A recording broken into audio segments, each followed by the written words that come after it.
So এখন start করতে পারি। আর ইকরাম বলেছিল যে বেশ কয়েকজন মনে হয় হল থেকে ডেটা কানেকশন মানে হয় সম্ভবত এখন একটু সমস্যা হচ্ছে। সো এই জন্য একটু ডিলে করা, আর হচ্ছে যারা হচ্ছে ওই প্রবলেম ফেস করবে তাদের অ্যাটেন্ডেন্স আমরা কনসিডার করবো, কোনো সমস্যা নাই। ঠিক আছে ইকরাম? জি স্যার, থ্যাংক ইউ স্যার। ওকে, তো আমরা শুরু করি। তো আমাদের তো আসলে বেশ কিছু ক্লাস একটু মানে ব্যাঘাত ঘটছে। সো এই যে 24 তারিখের আসন্ন কনফারেন্স তোমরা জানো, তো সেই জন্য হয়তো কিছু ক্লাস অনলাইনে নেওয়া বা আমাদের অ্যাজ পার যে শিডিউলে যে ক্লাসগুলো ছিল হয়তো অনেক কিছু মিস হয়েছে, এবং এমনও হয়েছে আমি হয়তো ইনস্ট্যান্ট হয়তো আমাকে কোনো একটা কাজে আমাকে দৌড়ে যেতে হলো। ফর এক্সাম্পল দেখা যাচ্ছে যে আমি আগেও তোমাদেরকে বলতে পারি নাই।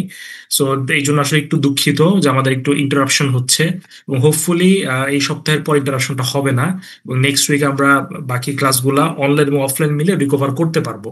আর তোমাদের সম্ভবত ঈদের পরে 1 বা 2 উইক হয়তো এক্সটেন্ড করতে পারে, আমি যতটুকু শুনলাম।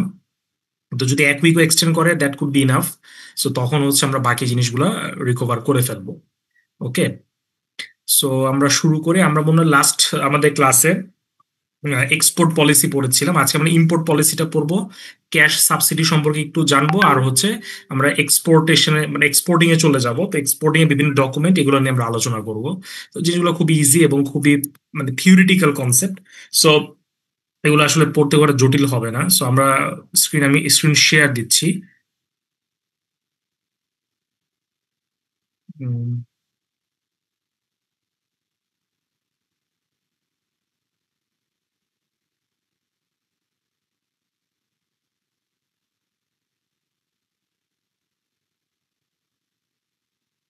আচ্ছা, স্ক্রিনটা কি দেখা যাচ্ছে?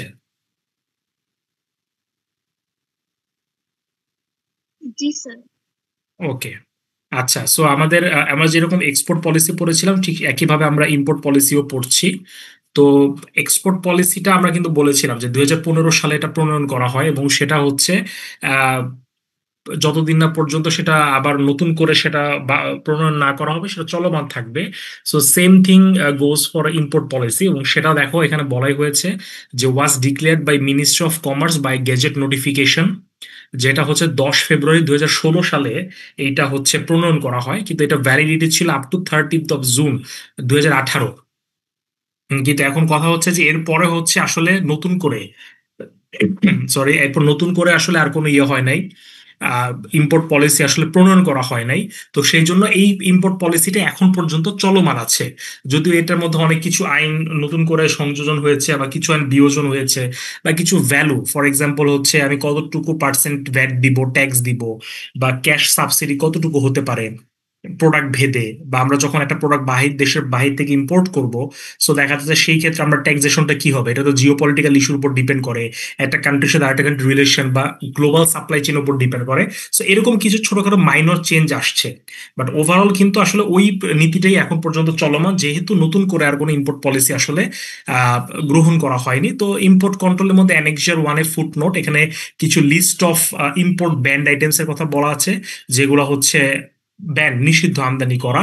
আর অ্যানেক্সার 1-এ আরেকটা জিনিস বলা হচ্ছে list of import restricted item, তো এটা হচ্ছে সম্পূর্ণ নিষিদ্ধ, লেফট ওয়ান গুড। আর রাইট 1-এ যে বিষয়গুলো আছে এগুলো হচ্ছে ইম্পোর্ট রেস্ট্রিক্টেড আইটেম। যেমন আমি একটা এক্সাম্পল দিতে পারি, এলএনজি যেটা, এটা কিন্তু যখন প্রণয়ন করা হয়েছিল তখন আসলে সেটা ছিল কিন্তু ইম্পোর্ট রেস্ট্রিক্টেড আইটেম, কিন্তু এখন বর্তমানে কিন্তু এটা আসলে ওইভাবে নাই। কারণ ইম্পোর্ট রেস্ট্রিক্টেড আইটেম এটা নাই, কারণ হচ্ছে বর্তমানে আসলে আমাদের এলএনজির চাহিদা দিন দিন বাড়ছে, এবং আমাদের যে গ্যাস, এই গ্যাস আমাদের যে রিজার্ভ সেটা কিন্তু কমে আসছে। এবং যার কারণে আমাদের এলএনজি টার্মিনালও হয়েছে, সেখান থেকে আমাদের ইম্পোর্ট করা হচ্ছে। সো এরকম কিছু মাইনর চেঞ্জ আর কি এসেছে। সো এখানে এই পয়েন্টগুলো এখানে বলা হয়েছে খুব simple. For example, country of origin must be mentioned on all products, product packaging or containers. However, for importing coal, cotton, aluminum raw materials and export oriented garments and industrial raw materials, country of origin is not required. তো country of অরিজিনটা আসলে one kind of document. Country of অরিজিনটা কি, মানে আমার source যেটা থাকবে, মানে আমি যেখানে সেটাকে উৎপাদন করব, সেই উৎপাদনের যে স্থল সেটা উল্লেখ করতে হবে। ধরা যাক বাংলাদেশ টি শার্ট উৎপাদন করছে, ম্যানুফ্যাকচারিং করছে, সে ধরো এটা ব্রিটেনের মার্কেটে সেল করছে। সো ওই H&M বা মার্কস এন্ড স্পেন্সারের যে শার্টটা সে বানাচ্ছে ওখানে কিন্তু লেখা থাকবে মেড ইন বাংলাদেশ। আবার যখন কি বলা হয়, বাংলাদেশ আবার কি করছে, এই যে র মেটেরিয়ালটা তৈরি করছে, এই র মেটেরিয়াল বলছি না, সরি, এই যে সে শার্টটা সে রপ্তানি করছে, তার যে র মেটেরিয়ালস, সেটা আবার কোনো না কোনো দেশ থেকে কিন্তু সে আমদানি করছে। তো ওইখানে কিন্তু লেখা থাকতো মেড ইন চায়না বা মেড ইন ইন্ডিয়া, হয়তো সে সুতা আমদানি করলো বা কিছু ডাইস কেমিক্যাল ইউরোপের মার্কেট থেকে বা চায়না থেকে নিয়ে আসলো, তো ওইখানে কিন্তু একটা মেনশন থাকতে হবে। তো অনেক ক্ষেত্রে যেটা দেখা যায় যে অনেক দেশ, বিশেষ করে পশ্চিমা দেশ যারা রয়েছে, তারা হচ্ছে এইটার উপর খুব বেশি ফোকাস দেয়। এটার উপর ফোকাস দেওয়ার আসলে মূল দুইটা কারণ। এক নাম্বার কারণটা হচ্ছে যে ট্যাক্সেশনের একটা ব্যাপার থাকে, বা আমাদের যে শুল্ক যেটাকে আমরা বলি ট্যারিফ রেটের একটা ব্যাপার থাকে। সো ট্যারিফ রেটের উপর বেস করে কিন্তু আমাদের কান্ট্রি অফ অরিজিনটা মেনশন করতে হবে, কারণ দেখা যাচ্ছে ইউএসএ বাংলাদেশ থেকে যে প্রোডাক্টটা কিনছে, তো ওই প্রোডাক্টের ক্ষেত্রে এক ধরনের ট্যারিফ রেট, আবার ভিয়েতনাম থেকে সে যেটা ইম্পোর্ট করছে সেক্ষেত্রে আরেক ধরনের tariff rate. So country to country tariff রেটটা ভ্যারি করতে পারে, প্রোডাক্ট টু প্রোডাক্টও ভ্যারি করে, আবার কান্ট্রি টু কান্ট্রি ভ্যারি করছে। সো সেই ক্ষেত্রে কান্ট্রি অফ অরিজিনটা মেনশন করাটা অত্যন্ত গুরুত্বপূর্ণ। এইটা একটা ইস্যু। আর আরেকটা ইস্যু হচ্ছে যে আমাদের যে পলিটিক্যাল কিছু ইস্যু থাকে, বিশেষ করে এমবার্গো মানে নিষেধাজ্ঞা দেওয়া হয়। আমরা জানি যে অনেক দেশ, বিশেষ করে ইউএসএ, যেমন এই নিষেধাজ্ঞার মানে রাজনীতিটা খুব বেশি করে থাকে। সো দেখা যাচ্ছে যে তারা হচ্ছে কোনো একটা দেশকে, ফর এক্সাম্পল রাশিয়ার কোনো পণ্য বা চায়নার কোনো কোম্পানি বা কোনো পণ্যের উপর নিষেধাজ্ঞা দিল, কিন্তু দেখা যাচ্ছে আমরা যদি সাপ্লাই চেইন অ্যানালাইসিস করি, তো দেখা যাবে যে আমরা যদি একদম ব্যাকওয়ার্ডে যেতে থাকি, দেখা যাবে যে হয়তো বাংলাদেশ তার ওই নিষেধাজ্ঞায় থাকা কোনো চাইনিজ প্রতিষ্ঠান থেকে কোনো পণ্য কিনছে র মেটেরিয়াল হিসেবে। সো এইটা ওরা অ্যাসেস করে, এই জন্য কান্ট্রি অফ অরিজিনটা মাস্ট বি মেনশনড ওই ওই সকল দেশের ক্ষেত্রে, বা পার্টিকুলার বাইরের ক্ষেত্রে উল্লেখ করা থাকে।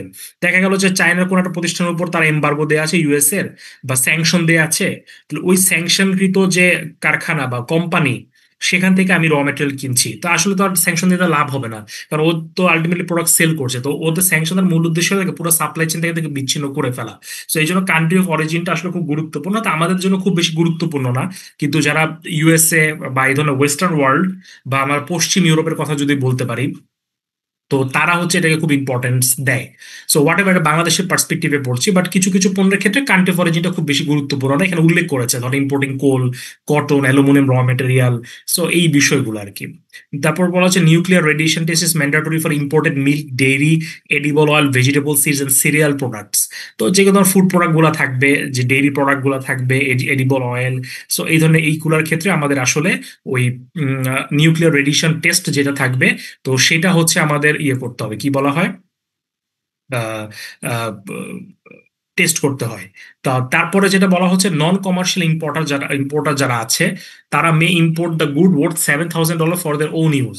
মানে কেউ ইন্ডিভিজুয়াল অর্গানাইজেশন, সে ব্যবসায়ী না বা নন কমার্শিয়াল, তার হয়তো কমার্শিয়াল কোনো এন্টিটি নাই, সে হয়তো সর্বোচ্চ $7,000 পর্যন্ত সে নিজের কাজে, প্রয়োজনীয় কাজে আনতে পারবে। With the permission of the controller non commercial importers may import more than 7,000 worth of good. যদি সে পারমিশন নিয়ে, তাহলে মাঝে মাঝে আনতে পারে। ধরা যাক আমি একজন ব্যক্তি, আমি দেশে বাইরে থেকে পণ্য আনবো, হয়তো আমি কোনো আমার রিসার্চের কাজে আমি কোনো কেমিক্যাল আনছি বা কোনো র মেটেরিয়াল আনছি, তাহলে $7,000 বেশি আমি আনতে পারবো না ফর দ্য নন কমার্শিয়াল যারা ইম্পোর্টার আছে, এটা ব্যক্তি হোক অথবা প্রতিষ্ঠান হোক। বাট সেই ক্ষেত্রে যদি আমার স্পেশাল কিছু পারমিশন নিয়ে আমি হয়তো তার ভ্যালুটা বাড়াতে পারি, বাট সেটা খুব বেশি আসলে বাড়ানো যায় না আসলে।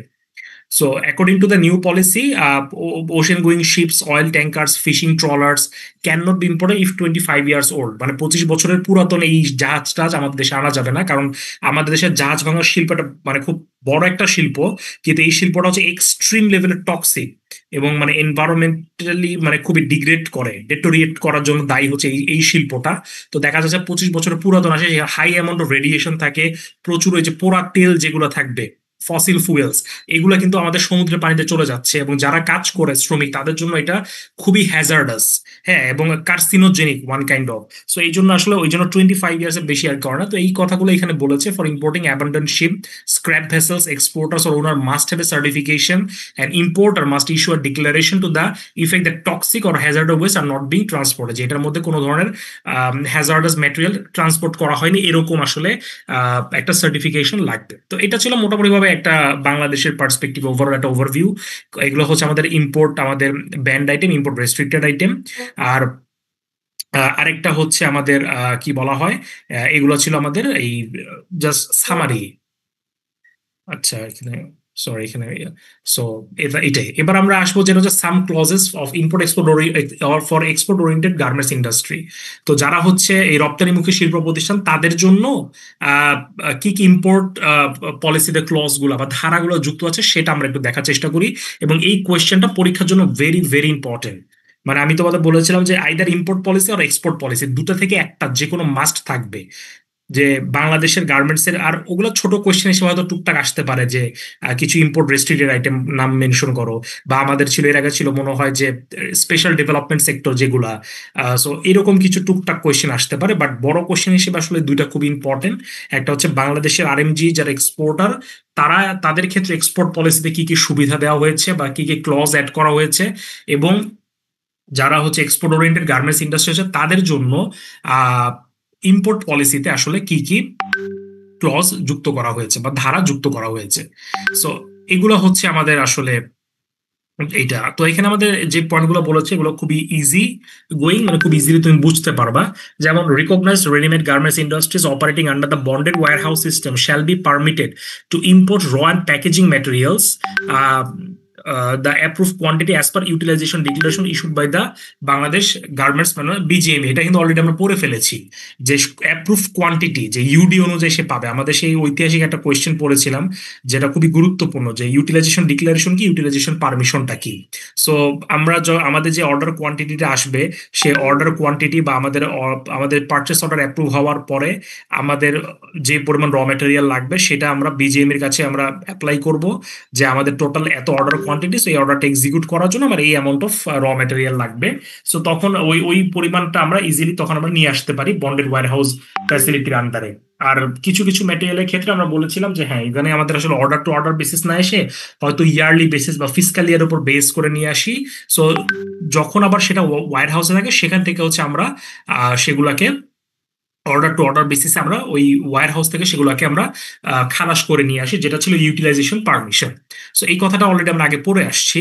তারপর বলেছে they will have to import fabrics excepting grey fabric in regular and continuous length 18.2 metres or above in thaan or standard piece or size. মানে হচ্ছে তুমি যখন ফ্যাব্রিকটাকে ইম্পোর্ট করবা, গ্রে ফ্যাব্রিক ব্যতীত অন্যান্য যে কোনো ফ্যাব্রিক, সেগুলো হচ্ছে রেগুলার এবং কন্টিনিউয়াস লেন্থ অফ 18.2 মিটার বা তার উপর, মানে মিনিমাম 18.2 মিটার হইতে হবে, অথবা তার চেয়ে বেশি, যেটা হচ্ছে থান অথবা স্ট্যান্ডার্ড পিস আকারও যদি তুমি নাও।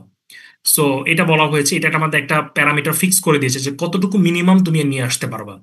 তারপর বলা হচ্ছে যে each case will be realised on consignment basis UD issued by the BGMEA for this no foreign currency will be remitted from Bangladesh. তো এই ক্ষেত্রে যেটা বলা হচ্ছে যে ওইটাই বলা হচ্ছে যে ইউডিটা ইস্যু করা হয় যেটা কোনো ফরেন কারেন্সি যেন আমাদের আসলে মানে রেমিটেড হয় না ফ্রম বাংলাদেশ থেকে, যেন আমাদের যেন অতিরিক্ত না হয়। কারণ আমরা ইম্পোর্ট পলিসি যেটা বললাম যে বেশি বেশি নিয়ে আসলাম, হয়তো আমি লোকাল মার্কেটে ক্ষতি হতে পারে, আবার দেশের টাকা পাচারও হয়ে যেতে পারে, অনেক কিছুই হতে পারে। সো এই ফরেন কারেন্সি যেন না সমস্যা, কারণ আমাদের ডলারে পারচেস করতে হয়। সো রিজার্ভটা তো ডলার, তো আমার টার্গেটই থাকবে রিজার্ভটাকে বাড়ানো, সো অথবা রিজার্ভটাকে ইয়ে করা। সো সেই ক্ষেত্রে রিজার্ভের যেন কোনো চাপ না পড়ে, এই বিষয়টা আমাদের আসলে খেয়াল রাখতে হয়। তারপর pre shipment inspection PSI certificate regarding finish products if required will have to be produced at buyer's expense during the execution of the export, and ready-made garments made for export will not be rejected. তার মানে এখানে বলা হচ্ছে আমাদের PSI যেটা pre shipment inspection, সেটা আমাদের লাগবে। যেমন আমরা জানি এটা বায়ার্স এক্সপেন্সে অনেক অনেক সময় করে থাকে। সো দেখা যাচ্ছে যে প্রি শিপমেন্ট ইন্সপেকশন হচ্ছে ম্যাক্সিমাম ক্ষেত্রে দেখা যাচ্ছে যে শিপমেন্ট হওয়ার আগে করে, এবং অনেক সময় বেশিরভাগ ক্ষেত্রে থার্ড পার্টি অডিট যেগুলা, যে কোম্পানিগুলো, তারা মূলত এটা করে থাকে। আচ্ছা, আর এখানে এই চার্টটা দিয়ে বোঝা যাচ্ছে যে ভ্যালু এডিশন, যে মিনিমাম কতটুকু ভ্যালু এডিশন করতে হবে। তার মানে হচ্ছে আমি যদি টোটাল র মেটেরিয়াল হয় আমার 100 টাকা, তাই এটাকে আমি এমন একটা প্রোডাক্ট তৈরি করবো যেটা সেটা মিনিমাম 120 টাকা হয়, ওই যে 20% ভ্যালু এড আমাকে করতে হবে। সো এখানে আমাদের বলে দিয়েছে যে কোন কোন প্রোডাক্টের জন্য আমাদের ভ্যালু এডিশনটা কিরকম হবে। সো সেই ক্ষেত্রে বলা হচ্ছে export of knit garments minimum value addition 20%, export of non quota category woven garments 20%, export of quota category woven garments up to 40 FOB per dozen, যদি এই প্রাইসের মধ্যে হয় 20%। তো এখানে কোটা এবং নন কোটা একটা ব্যাপার থাকে, তো এইটা কি কেউ বলতে পারবা কিনা, what is quota or non quota, এই জিনিসটা কি আসলে? ক্যাটাগরি এবং কোটা এটা কিন্তু আসলে ফিক্স করে দেওয়া হয়। সো কোটাটা আসলে হচ্ছে অ্যাবসলিউটলি, মানে কোটা অর্থে আমরা যেটা বলি, যেটা বুঝি ওইটাই, যে অনেক সময় যেটা হয় কি ইউএসএ কিছু প্রোডাক্ট বেসিসে তারা হচ্ছে ভলিউমটা ফিক্স করে দেয়, যে কোনো একটা নির্দিষ্ট দেশ থেকে অথবা কোনো একটা নির্দিষ্ট প্রোডাক্ট তার দেশে ওই একটা নির্দিষ্ট পরিমাণে বেশি ঢুকতে পারবে না, বেশি বেশি ইম্পোর্ট করতে পারবে না। সো এই ধরনের যখন ইস্যুগুলো থাকে ওগুলোকে তখন কোটা বলা হয়। দেখা গেল যে ইউএসএ বললো যে টি শার্ট বাংলাদেশ থেকে এত ভলিউম পার ইয়ার, অথবা বাংলাদেশও বলতে পারে যে চায়না থেকে আমি এত ভলিউম পার ইয়ার এর বেশি আমি নিতে পারবো না। সো ওই সিস্টেমটাকে বলা হচ্ছে কোটা। সো এই ক্ষেত্রে 20%, আর এইটা export of quota category woven garments above 40 FOB per dozen, এটা হচ্ছে 20% আমাকে ভ্যালু অ্যাড করতে হবে। In no case, the value addition per dozen shall be less than US 12. In case of export of higher price garments, সেই ক্ষেত্রে আমাদের বলা হচ্ছে value addition of quota category and non-quota category shall not be less than 15% and 10% respectively. মানে কোটা ক্যাটাগরির জন্য হচ্ছে 15%, নন কোটার জন্য 10%. However, in this case, the value of per dozen shall be 60 FOB, যেহেতু এটা ভ্যালু এড আমরা বলতেছি বা হায়ার প্রাইসড, তাহলে এফওবির ক্ষেত্রে অবশ্যই আমাদের একটা ডজন মিনিমাম $60 হতে হবে। সো সেই ক্ষেত্রে তার ভ্যালু এডিশনটা এরকম হবে 15 এবং 10 রেসপেক্টিভলি। অল টাইপস অফ সোয়েটারের জন্য 20% এবং অল টাইপস অফ বেবি গার্মেন্টসের জন্য 15%, এরকম একটা লিস্ট আমাদের তারা দিয়েছে। So quantity, price and description of the materials imported on কনসার্নের basis must be mention in the invoice.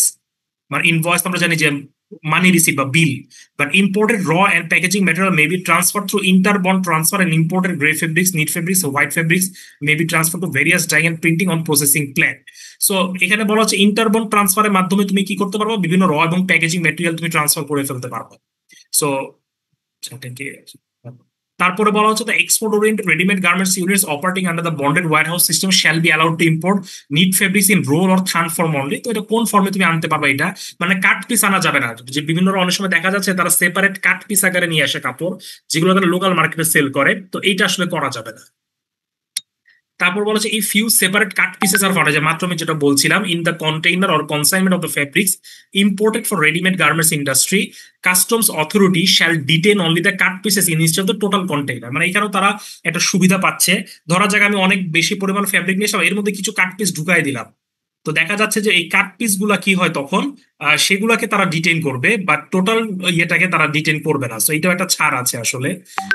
তারপর বলা হচ্ছে the restriction of the 18.29 metre shall not be applicable in case of embroidered fabrics, badges, labels, stickers, patches imported for the execution of specific export order by ready-made garments industry। তার মানে হচ্ছে আমরা যে already বলে আসলাম যে 18.29 metre, এইটা আসলে আমাদের জন্য অ্যাপ্লিকেবল হবে না যদি এমব্রয়ডারি ফেব্রিক হয় বা বিভিন্ন যে আমাদের যে মোটিভ বা লেবেল এই টাইপের জিনিসগুলা বা আমাদের ট্রিমস অ্যাক্সেসরিজ এর ক্ষেত্রেও আমাদের খুব বেশি আসলে এটা অ্যাপ্লিকেবল হয় না। তারপরে আরো কিছু ধারা আছে, for example import of raw materials and capital machineries for garments industries are allowed without any value limit and opening of LC. মানে এখানে তুমি সর্বোচ্চ কত ডলার পর্যন্ত আনতে পারবা, সেই ক্ষেত্রে ভ্যালু লিমিট নাই। বিশেষ করে ক্যাপিটাল মেশিনারিজ এর ক্ষেত্রে এটা বেশি দেওয়া হয়, কারণ আমাদের দেশে অনেক হেভি হেভি মেশিনারিজ দরকার হয় আমাদের সেই ক্ষেত্রে, তো সেই ক্ষেত্রে আসলে ওই ভ্যালু লিমিটটা আসলে করে দেওয়া হয় না আসলে। আচ্ছা, তারপর recognise garments industries in sweater sector will not be allowed to import sweater, jumper, pull over, scarf and gloves in form of piece, panel or roll or in than or in the form of cut pieces. Only import of all yarn of all sorts will be allowed as raw materials of this item. তার মানে হচ্ছে যে আমরা বললাম যে NEET item কিছু আছে না, যে sweater, jumper, pull over, scarf, gloves, যেগুলো আমাদের শীতকালে পরে এই পোশাকগুলা, তো এইগুলা কোনো ধরনের পিস বলতে পারি, প্যানেল বলতে পারি বা রোল আকারও আনা যাবে না। এগুলাকে আমাদের ইয়ার্ন আনতে হবে, ইয়ার্ন ফর্মে নিয়ে আসতে হবে এবং সেটাকে নিটিং করে আমার প্রোডাক্টটা তৈরি করতে হবে নিট প্রোডাক্টের ক্ষেত্রে। So under the bonded warehouse system an importer can import raw meals and packing materials 4 months requirements by revolving process without having any master LC. তো but a order confirmation letter from the buyer will be required. যেটা বললাম যে এক্ষেত্রে কিছু তারা packaging material তারা 4 মাসের requirement আনতে পারবে without having any master LC, কোনো মাস্টার এলসি ছাড়া। সো তারা নিয়ে আসতে পারবে, আর সেই ক্ষেত্রে বায়ারের একটা অর্ডার কনফার্মেশন লাগবে। The requirement will be calculated based on the previous year export. যেটা বললাম যে প্রিভিয়াস ট্র্যাক রেকর্ড চেক করা হয়। সো তোমার এক্সপোর্ট দেখলে বুঝতে পারবো তোমার কি পরিমাণ ইম্পোর্ট করা লাগবে। সো সেই ক্ষেত্রে তুমি 4 মাস পর্যন্ত নিয়ে আসতে পারবে রিকোয়ারমেন্ট অনুযায়ী। So under supervised bonded warehouse export oriented specialised textile mill can import raw bills for 12 months requirements by revolving on the basis of previous year export. আচ্ছা, তো বন্ডেড ওয়্যারহাউসের আন্ডারে তারা কি করতে পারবে, যে স্পেশালাইজ টেক্সটাইল যেগুলো আছে, যেমন স্পেশাল টেরি টাওয়েল এরকম কিছু আছে দেখবা, স্পেশালাইজ টেক্সটাইল টেরি টাওয়েল। সো ওরা হচ্ছে 12 মাস পর্যন্ত নিয়ে আসতে পারে প্রিভিয়াস ইয়ারের এক্সপোর্ট অনুযায়ী। সো এই 13টা মোটামুটি ভাবে আমাদের কি হচ্ছে total clauses of import for export oriented garments industry. So তোমরা কি বুঝতে পারছো কথাগুলো?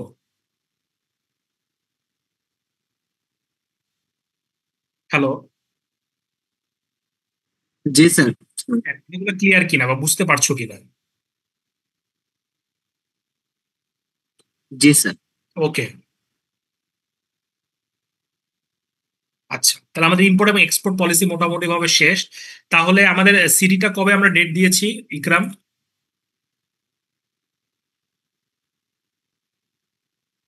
স্যার সিটিটা আপনি 27 তারিখে কথা বলেছিলেন, কিন্তু 27 তারিখে হচ্ছে আরেকটা সিটির ডেট ছিল স্যার আগে থেকে। তো হ্যাঁ, স্যার অন্যদিন স্কেডিউল করলে ভালো হয় আমাদের জন্য।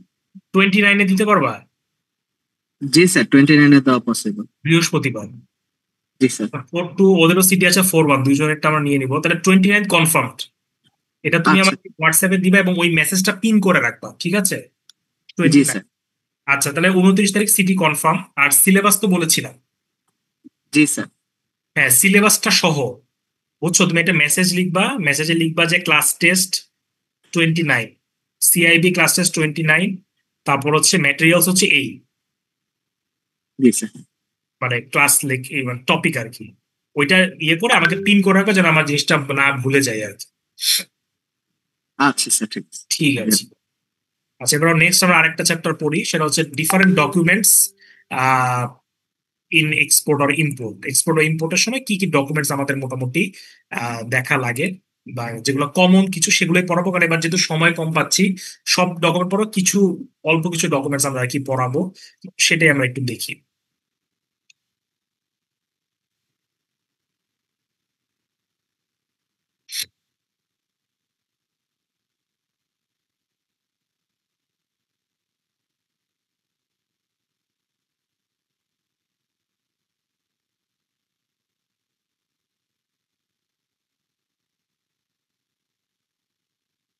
এটা কি ভাবে শেয়ার।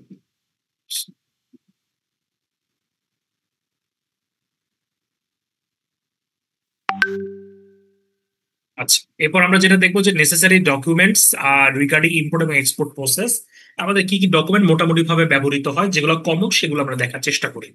সো প্রথমে, এবং এই টার্মগুলো আমরা অনেকেই শুনেছি, কমার্শিয়াল এই ইনভয়েস কি, প্রোফর্মা ইনভয়েস কি, কান্ট্রি অফ অরিজিন কি, এইচএস কোড কি, তারপর হচ্ছে এই এই এই জিনিসগুলো আমরা একটু দেখার চেষ্টা করি। তো প্রথমে আমরা যে টপিকটা পড়বো সেটা হচ্ছে কমার্শিয়াল ইনভয়েস। সহজ কথা হচ্ছে কমার্শিয়াল ইনভয়েস হচ্ছে একটা মানি রিসিপ্ট। তুমি একটা পণ্য বিক্রয় করলা, বিক্রেতা ক্রেতার কাছে পণ্যটা বুঝাই দিল, তো বিনিময় সে যে টাকাটা পে করলো ক্রেতা বিক্রেতাকে, তার বিনিময়ে সেটা কাগজে রসিদ যেটাকে দেয়। সহজ বাংলায় এটি আসলে কমার্শিয়াল ইনভয়েস। তো এই commercial invoice or CI is a document required by the customs department in international trade transaction as proof of sale of the given products between buyer and seller. আমি যেটা বললাম যে বায়ার এবং সেলারের মধ্যে যে পণ্য বিনিময় হয়েছে, বিক্রি হয়েছে, তার প্রুফ হিসেবে কাস্টমস এই তথ্যটা চাবে বা এই ডকুমেন্টেশন চাইবে। It is issued by the seller after loading or after delivery and contains exact quantities of the goods being shipped. যে কথাটা বললাম যে লোডিং মানে সেল করার পরে বা ডেলিভার করার পরে সেলার আসলে বায়ারকে ডকুমেন্টটা দেয় এবং এক্সাক্ট কোয়ান্টিটি এবং প্রাইসটা সেখানে উল্লেখ থাকে। International trade is a very laborious and tiresome process, and the commercial invoice, along with the pro forma invoice, are some of the most important documents to establish the authenticity of an export transaction. তো এই কথাগুলো খুব common, so এগুলো খুব বেশি পড়ার কিছু নাই। সো ইট ইজ জাস্ট, হয়তো এখানে শর্ট নোট আকারে আসতে পারে বা শর্ট কোয়েশ্চেন টাইপেরই থাকবে আসলে এই ডকুমেন্টস গুলো থেকে। So it's a record that notifies the authorities that the invoice displayed is accurate and duly sign, offering parties with reliable terms. The buyer or the importer can then use this invoice and the other shipping documents to clear the shipment and customs in the country of export এবং import। মানে সহজ কথা, কাস্টমসে এটা মূলত বেশি দরকার হয়। তো এটা কেন ইম্পর্টেন্ট? তো এখানে এখানে বলেছে যে commercial invoice is prepared with information regarding the shipment to the buyer, freight forwarder, আমরা অলরেডি পড়েছি যে C and F agent. It is mandatory for all sea freight, air freight and Incoterm shipment. So if an exporter ship air freight via FedEx or DHL, they must provide FedEx commercial invoice আর DHL commercial invoice. অনেক সময় দেখা যাচ্ছে যে আমরা international যে courier যেগুলো আছে এগুলোর মাধ্যমে আমরা কিন্তু ইয়ে পাঠাই। অনেক সময় দেখা যাচ্ছে যে এয়ার ফ্রেট পাঠাতে হয়, মানে খুব ইমার্জেন্সি, তো সেই ক্ষেত্রে তাদের কমার্শিয়াল ইনভয়েসটা দিতে হয়। তো কখন দরকার হয়, তো এটা অলরেডি আমরা বললাম যে মূলত এটা কাস্টমস রিকোয়ারমেন্টের সময় আসলে এটা আমাদের দরকার হয়, যে two fulfil all the regulations under the exporter import countries customs regulation, যেটা বললাম। The document is to be prepared when the exporter is ready to ship the good. Since international commercial invoices do not show tax as international transaction, they may not be subjected to local tax. Hence, the exporter must take care to provide all the information in the correct format so that the importer does not face any trouble. তো দেখা যাচ্ছে tax বা VAT বা tariff এগুলো আসলে তখন add হয় না, কিন্তু এটা হচ্ছে পরবর্তীতে যে ওইটার সাথে তাকে সমন্বয় করে নিতে হবে। দেখা যাচ্ছে যে তুমি যখন যে পরিমাণ ট্যারিফ দিবা, সো ইম্পোর্টারকে ওই পরিমাণ ট্যারিফ পে করতে হয় on the basis of the mention value in the commercial invoice. আচ্ছা, কমার্শিয়াল ইনভয়েস রিকোয়ারমেন্টস, তো এখানে বলছে any commercial invoice for shipping and export should contain the following essential details. তো কি কি লাগবে আসলে তথ্য এটা করার জন্য? এক্সপোর্টার কোম্পানির নাম, অ্যাড্রেস, হাবিজাবি এগুলা, ইম্পোর্টার কোম্পানির নামটা, buyers details, mode of dispatch মানে তুমি কোন মাধ্যমে দিচ্ছ, তারপর হচ্ছে টাইপস অফ শিপমেন্ট, সেটা কি ফুল কার্গো না লেস কার্গো না ব্রেক বাল্ক এগুলা, তারপর হচ্ছে টাইপস অফ কন্টেইনার্স, কন্টেইনার তো অনেক ধরনের হয়, এটা প্রোডাক্ট টু প্রোডাক্ট ভ্যারি করে, vessel name and voyage number, so name of the loading port, discharge port, destination, মানে এখানে অনেক তথ্য আছে। তো পরীক্ষাকে এতগুলো লেখা দরকার নেই, তোমার মন মতো 5-7টা বা 4 থেকে 5টা, ধরো 5টা, অ্যাটলিস্ট 5টা পয়েন্ট দিলেই হবে। Invoice number, date, reference number, destination, terms and methods of payment, name of the country of the origin of the goods, এখানে অনেক সময় উল্লেখ থাকে, এগুলো ভ্যারি করে। সো এখানে যদি আসে যে এই বিষয়টা, তখন আর কি অ্যাড করে দিই। ট্রানজেকশন ইনফরমেশন কি কি থাকে আসলে, so invoice number, invoice data, order number, sales total, আমরা জানি যে আমরা যখন রসিদ লিখি তখন আলটিমেট এই তথ্যগুলোই থাকে। তো এখানে আরেকটু অর্গানাইজড ওয়েতে। আচ্ছা, সো এই তথ্যগুলো থাকে, সো এখানে আর তেমন ইনফরমেশন পড়া দরকার নেই। এবার আমরা আসি প্রো ফর্মা ইনভয়েসটা কি। আচ্ছা, কমার্শিয়াল ইনভয়েসের পরে আরেকটা ইনভয়েস হচ্ছে প্রো ফর্মা ইনভয়েস। এইটা হচ্ছে ওয়ান কাইন্ড অফ ইনভয়েস। সেটা দ্বারা আমাকে মেসেজ দিচ্ছে।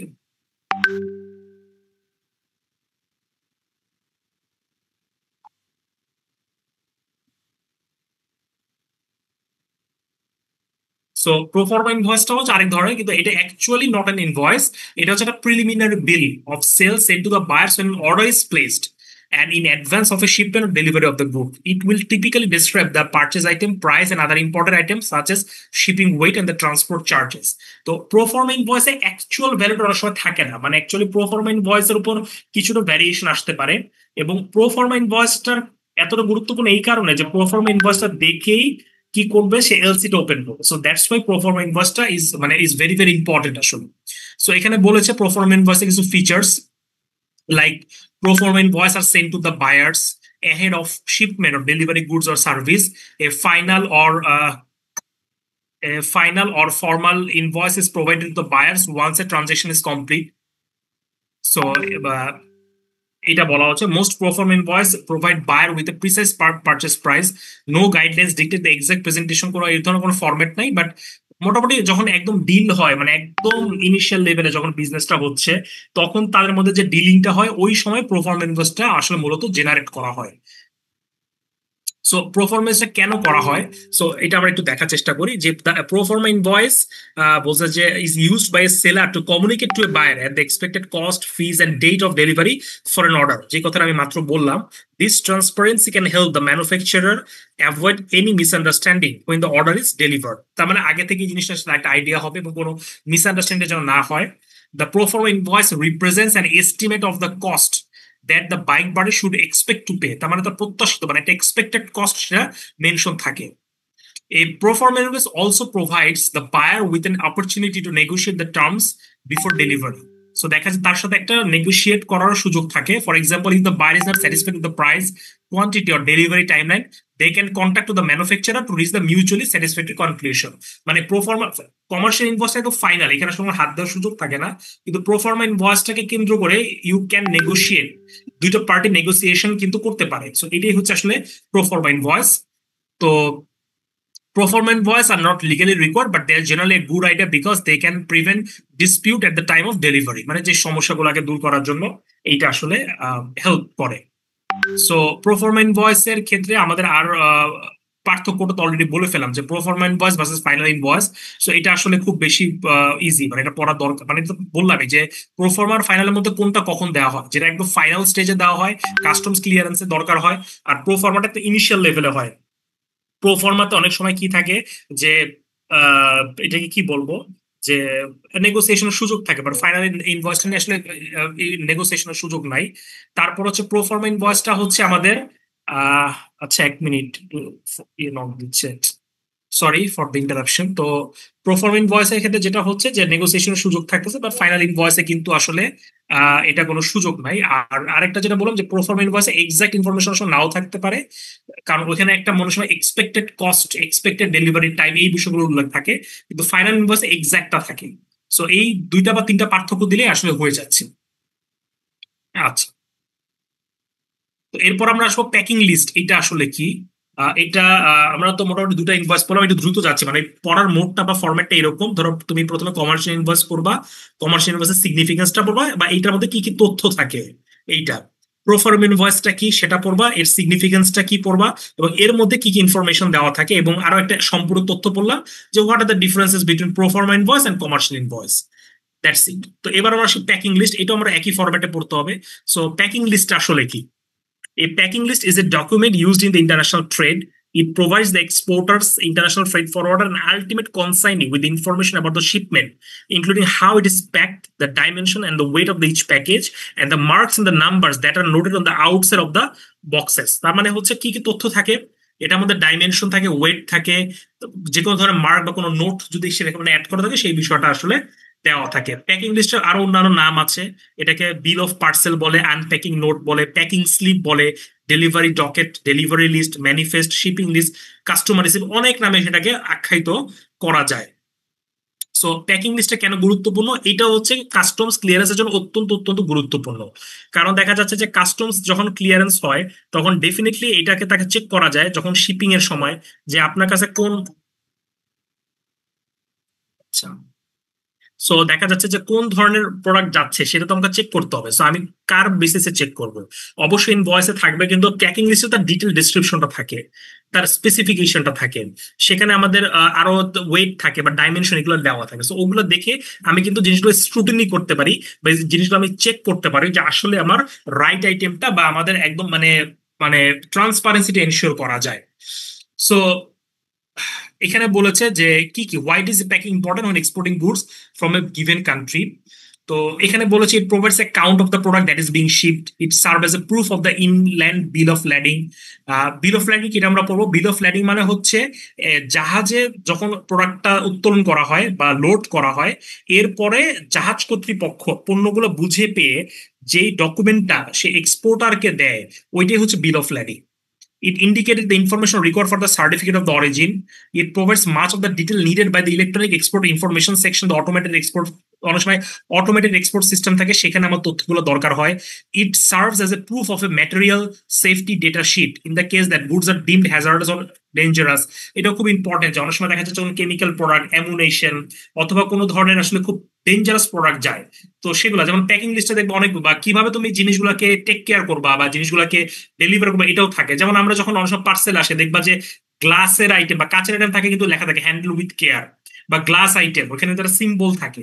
এইটি আসলে প্যাকিং লিস্ট। সো তুমি কোন ধরনের প্রোডাক্ট তুমি সেল করতেছো, যদি কোনো ডেঞ্জারাস কিছু হয় বা ম্যাটেরিয়াল সেফটি ডেটা শিট হিসেবে সেটা কাজ করতে পারে, এই কথাগুলো এখানে বলা হচ্ছে। এছাড়া আরো কিছু পয়েন্ট আছে। It is use to create a booking with international carrier as well as obtaining an international bill of lading. It helps the customer broker when entering the listed goods in their countries import database content important information, মানে ওর দেশের মানে imported কান্ট্রির দেশেও আমরা ডেটাবেসে input দিব। It serve as a guide for the receiver or buyer when counting the product when they receive. তার মানে কতগুলো আসলো, মানে তার ভলিউমটা বা কাউন্ট দেওয়ার ক্ষেত্রে সে আমাকে এটা হেল্প করবে।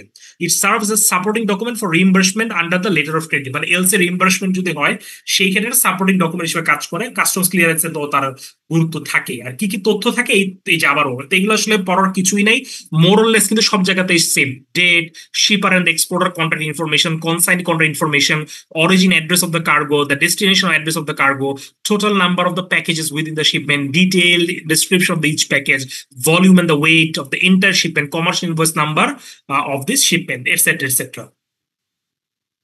সো তোমরা কি ডকুমেন্ট গুলো বুঝতে পারছো? কোন ফরম্যাটে পড়বা? হ্যালো?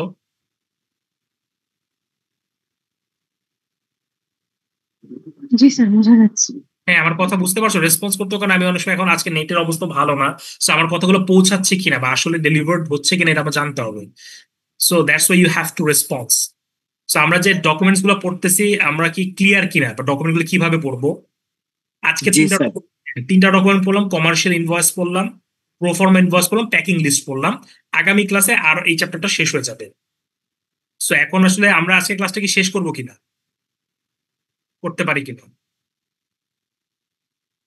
জি হ্যালো। স্যার। হ্যাঁ, কারণ আবার আমার 4-2 আবার একটা ক্লাস নিতে হবে এবং আমাদের আবার অনেক মেসেজ আসতেছে, আসলে একটু জরুরি কাজ, বাট আমাদের এই চ্যাপ্টারটা আগামী ক্লাসে শেষ হয়ে যাবে। তো মোটামুটি ভাবে আমাদের এরপরে জাস্ট আমাদের 2টা চ্যাপ্টার বাকি থাকবে। তো আগামী ক্লাস